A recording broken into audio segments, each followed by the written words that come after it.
And what happened to your European business? It kind of went away after the tariffs were announced. Wow. So how much of your sales was it just a couple of years ago?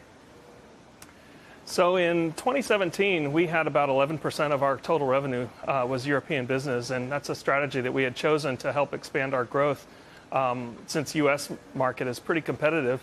And then the tariffs in 2018 pretty much decimated that, and we ended up with zero in 2018. So have you had to lay anybody off, or what's been the knock-on effect of that?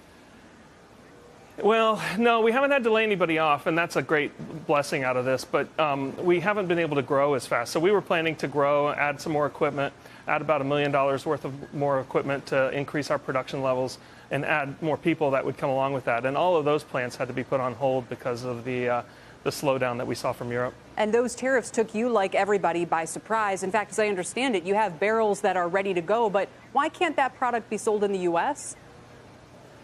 Oh, it can, but one of the problems is a lot of times people will come up to me and tell me that, well, why don't you just sell more in the U.S.? And I say, well, that's easy to say, but it's harder to do. You know, the competitive landscape here in the U.S. is quite dramatically different than when we started 10 years ago.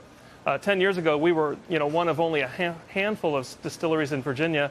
Now there are over 70 in the nation. There are easily thousands of distilleries in the United States now. So you go to a new state like, say, Nevada or someplace, and they've got a bunch of distilleries already there. So that was one of the reasons we went to Europe, was that there was a lower barrier to entry.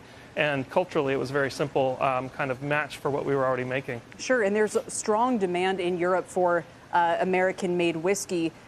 As much as that has been a nice trend over the last couple of years, just in the past year, our whiskey exports to the EU were down 20% because of these tariffs. Can you get any information from regulators or anybody about whether that market might be reopening to you anytime soon? Or are there any other measures you could take, like slashing price, maybe to save some sales in order to keep that market open?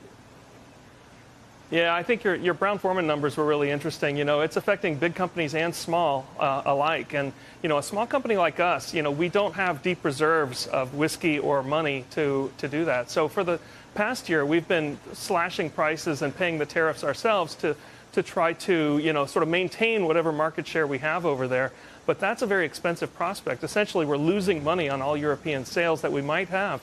And we can't do that forever. We're a very small family-run company, and so those are temporary measures. As I've said before, we're kind of treading water, and the only real relief comes if they just resolve the situation, get back to the negotiating table, and resolve these tariffs. And what do you think happens if these tariffs stay in place the way they are? They're 25% tariffs if they stay in place for another couple of years for the foreseeable future. Yeah, I think it's very bad. We were just in the midst, the USA, were just in the midst of a cocktail renaissance.